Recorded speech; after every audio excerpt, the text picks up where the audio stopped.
Hi friends, welcome back to my channel authentic Bengali blog. আমি বনশ্রী, ডুয়ার্সের বউ আর হলাম দিনাজপুরের মেয়ে। বড়দের প্রণাম আর ছোটোদের অনেক ভালোবাসা জানিয়ে আজকে একটা নতুন ভিডিও নিয়ে তোমাদের সামনে চলে এসেছি। তো স্কিপ না করে একটু হলেও কিন্তু ভিডিওটা ভালো লাগবে, তো সেই জন্য বলবো ভিডিওটা একটু হলেও দেখে নিও। আর তোমরা যারা আজকে নতুন আমার ভিডিওটা দেখছো অবশ্যই বলবো চ্যানেলটাকে আমার প্লিজ প্লিজ প্লিজ প্লিজ একটু সাবস্ক্রাইব করে দিও যদি ভালো লেগে থাকে। আর যারা তোমরা আমার ভিডিও সবসময় দেখো, আগে থেকে সাবস্ক্রাইব করে রেখেছো, তো তোমাদের জন্য অনেক ভালোবাসা। তো চলো আজকে ভিডিওটা শুরু করি। তো সোনামা দেখো সকালবেলা কিন্তু সোনামার সব কাজ শেষ, সোনামা এখন পড়তে বসেছে। তো সোনামাকে বললাম যে আজকে না আমরা বড় পিসির বাড়িতে যাবো। এই কথাটা শুনি তো সোনামা ভীষণ আনন্দ পেয়ে সে ভীষণ পরিমাণে দেখো হাসছে। তাই আমি বললাম তাড়াতাড়ি করে পড়াশোনাটা শেষ করে নাও, আমি এদিকে রান্নাবান্নাটা শেষ করে নিই। তো এই কথা বলে যাচ্ছে, দেখি বাবার এইদিকে তো আবার 9:30 বেজে গেছে। আর বাড়িতে থাকবে হচ্ছে শাশুড়ি মা, আর আমরা সবাই মিলে যাবো, মানে বর, আমি, ছেলে মেয়ে। তো ছেলে মেয়ের অনেক দিন হয়ে গেছে, পরীক্ষা শেষ অনেক দিনই শেষ হয়ে গেছে। তো অনেক দিন ধরে বলছে যাবে যাবে করে, কিন্তু যাওয়া হচ্ছে না। তো শাশুড়ি মার জন্য রান্না করলাম বাঁধাকপি আর ট্যাংরা মাছ হচ্ছে আলু বেগুন দিয়ে একটা ঝোল করে যাচ্ছি, কারণ শাশুড়ি মার বয়স হয়ে গেছে, রান্নাবান্না করতে পারে না। তো সেই জন্য রান্নাটা সেরে আমাদের আসতে হয়তো সন্ধ্যা হয়ে যাবে, সেই জন্য আমি রান্নাটা সেরে তারপরে আমরা এখন যাব।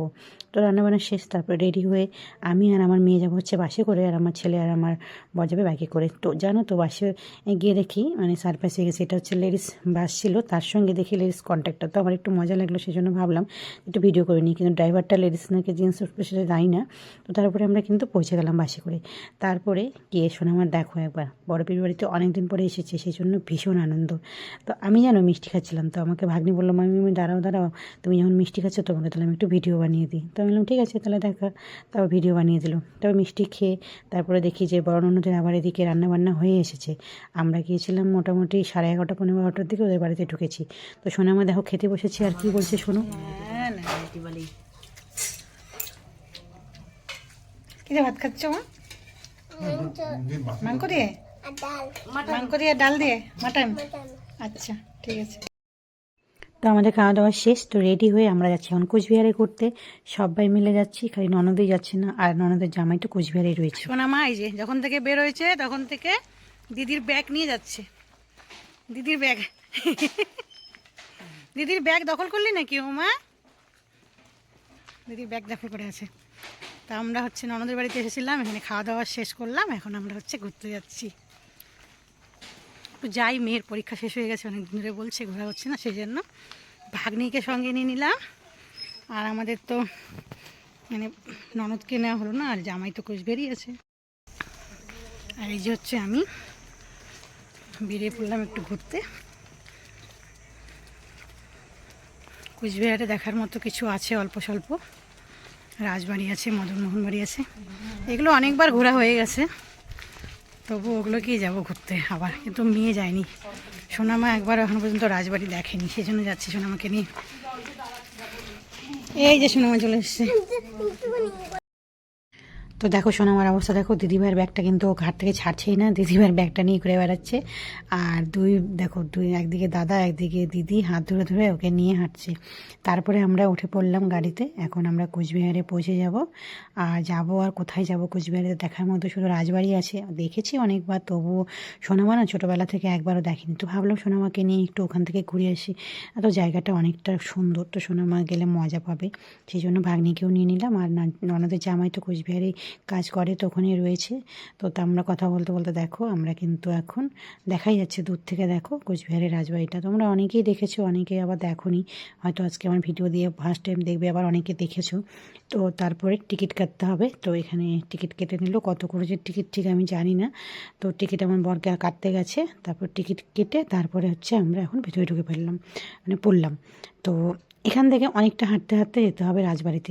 আর এত রৌদ্র না, মানে পুরো মানে মুখের মধ্যে রৌদ্রটা লাগছে, আর মানে হাঁটাই যাচ্ছে না। আর আমাদের পুরো ফ্যামিলি দেখো, এই ফার্স্ট টাইম পুরো ফ্যামিলি আমরা একসঙ্গে বেরিয়েছি।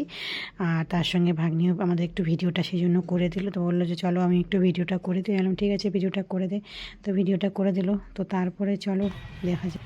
তো আমরা রাজবাড়িতে চলে এসেছি, আর এই যে দেখো যাচ্ছে ভাগ্নি আর সাথে মেয়ে, আর ছেলে তো পেছনে, ছেলে তো ক্যামেরার সামনে আসে না। আর রাজবাড়িতে ফার্স্ট টাইম নিয়ে এসেছি সোনামাকে, আমরা এসেছি অনেকবার এসেছি। এখন ভিতরে ঢুকবো, ভিতরে তো সোনামা কোনো দিন ঢুকেনি না, সেই জন্য আজকে ভিতরে ঢুকবো। দেখো দেখো কত রোদ রোদ রোদ, এত রোদ। কাগজে চাদর মাথায় দিয়ে আছি। রাজবাড়িতে ঢুকতে অনেকটা সামনে যেতে হয়। ওরে বাবারে এত রোদ। চলে এসেছি এখন, আরো একটু বাকি, অনেকটা রাস্তা হাঁটতে হচ্ছে সামনে। আমরা না বেরিয়েছি 4টের সময়, আর এমন রোদ না, মানে রাজবাড়ির সামনে অনেকটা রাস্তা হাঁটতে হয়, প্রায় 5 মিনিটেরও বেশি, মানে 10 মিনিটের মতো হবে।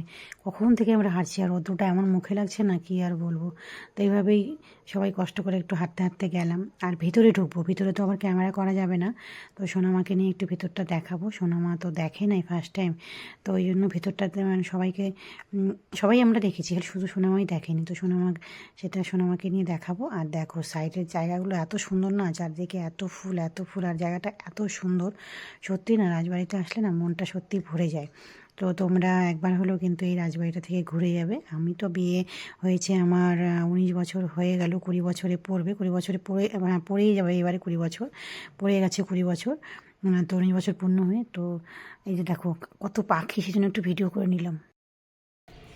রাজবাড়ির ভিতর থেকে আমরা ঘুরে এলাম। ভিতরে হচ্ছে ক্যামেরা করতে দেবে না, সেই জন্য ক্যামেরা করিনি। এবার বাইরে ঘুরে এলাম, সোনামা তো দেখেনি, সেই জন্য সোনামাকে দেখিয়ে নিয়ে এলাম। এখন সাইডগুলো একটু ঘুরে দেখি।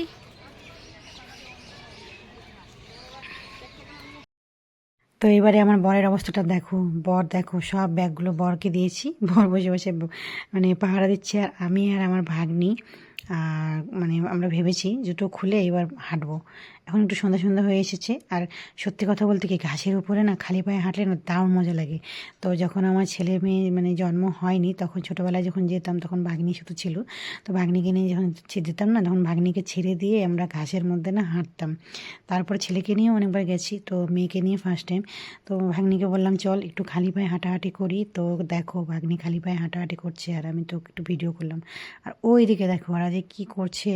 তো সোনামাকে তো ডাক দিলাম, সোনামা তো পুরো এই দিশায় মানে পুরো রাস্তা মানে ফাঁকা পেয়েছে না, চারিদিকে খালি ঘুরে বেড়াচ্ছে। আর টিয়া পাখি মানে বলে বোঝানো যাবে না, এত টিয়া পাখি। আমি যদি সাউন্ডটা দিতাম তাহলে বুঝতে পারতে, চারিদিকে এত টিয়া পাখি না, চারিদিকে মানে প্রচুর টিয়া পাখি। আর রাজবাড়িটার সামনে পেছনে চারিদিকে শুধু টিয়া পাখি আর টিয়া পাখি। এটা কিন্তু আমরা রাজবাড়ির পেছনে এসেছিলাম।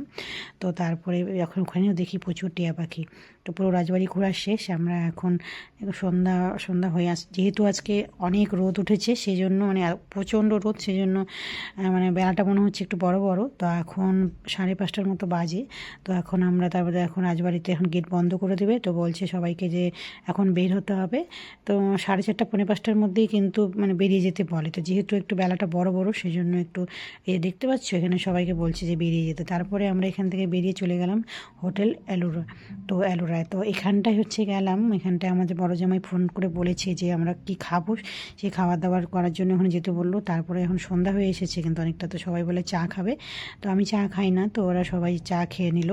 তো আমি চা খাই না, সেই জন্য আমি চা খাইনি। সোনামা একটা চকলেট খেয়ে নিল। তো ভেবেছিলাম আমরা মদনমোহন বাড়িতে যাবো, তারপরে দেখি যে না, অনেকটাই মানে খাবার ওখানটায় হয়তো অনেকটা টাইম লেগে যাবে, সেই জন্য আমরা রাজবাড়িতে আজকে গেলাম না। বললাম থাক আজকে বাদ দিই, তো আজকে আর খাবো না। তো তারপরে আমরা চলে গেলাম হচ্ছে হোটেলে গিয়ে কি খাবো সেটাই আমরা মেনু কার্ডটা সবাই দেখছে। তো কি খাবে, তো ছেলেকে আর ভাগ্নিকে বলা হলো তোমরা যেটা খাবি সেটাই খা। তো অর্ডার দিয়ে দিয়েছে। আর সোনামা দেখো, সোনামা যেখানে যায় সেখানে সবাইকে এত সুন্দর করে ফুটিয়ে ফেলে, আর সবাই ওর দিকে এত সুন্দর করে তাকিয়ে থাকে, আর মজা করে সবাই কথা বলে, মানে ভাবতে পারবে না। যেখানে যায় সেখানে সবার সঙ্গে মিশে যায়, মানে ও এতটাই মিশুগে। তো যেহেতু খাবারগুলো এদিকে অর্ডার করেছে, সেই জন্য একটু দেরি হচ্ছে। তো সেই জন্য সোনামা খেলাধুলা করছে হোটেলের ভিতরেই। তো খাবার চলে এসেছে। তো আমার ছেলের হচ্ছে ইচ্ছে ছিল চিকেন তন্দুরি খাওয়া, তো সেটা তো পাওয়া গেল না। তো রোস্টেড হচ্ছে চিকেন, রোস্টেড হচ্ছে পনির মশলা, তার সঙ্গে ছিল হচ্ছে নান, তার সঙ্গে ছিল আইসক্রিম, আর চিকেনের আরেকটা আইটেম ছিল। তো এগুলো আমি মানে সব ভালো করে ভিডিওটা করতে পারিনি, মানে হাঁপিয়ে গেছি, পুরো টায়ার্ড হয়ে গেছে, এই জন্য খালি অল্প অল্প করে নিয়েছি। তা খাওয়া দাওয়া শেষ, এখন আমরা বাড়ির দিকে মানে বাড়ির দিকে রওনা দেবো। আমরা সোজা চলে আসবো আলিপুরদুয়ারে, আর কোচবিহার থেকে সোজা চলে আসবো আলিপুরদুয়ারে। আর হচ্ছে ভাগ্নিকে নামিয়ে দেবো, বানেশ্বরে বাড়ি আমার ভাগ্নির। তারপরে আমরা এখন বাড়ি চলে আসবো। তো এতক্ষণ ধরে তোমরা ভিডিওটা দেখেছো, সেই জন্য তোমাদেরকে অনেক অনেক ধন্যবাদ ভিডিওটা দেখার জন্য। আর তোমরা সবাই ভালো থেকো, সুস্থ থেকো। এরপরে আবার একটা নতুন ভিডিও নিয়ে আসবো। আর যারা ফার্স্ট টাইম আমার ভিডিওটা দেখেছো, অবশ্যই বলবো যদি ভালো লেগে থাকে অবশ্যই চ্যানেলটিকে সাবস্ক্রাইব করে পাশে থেকো, আর যারা অলরেডি আমার সাবস্ক্রাইব করে রেখেছো, আমার ভিডিও দেখো, তো তোমাদেরকে অনেক অনেক ধন্যবাদ। তো চলো আজকের মতো ভিডিওটা শেষ করছি। তোমরা ভালো থেকো, টাটা।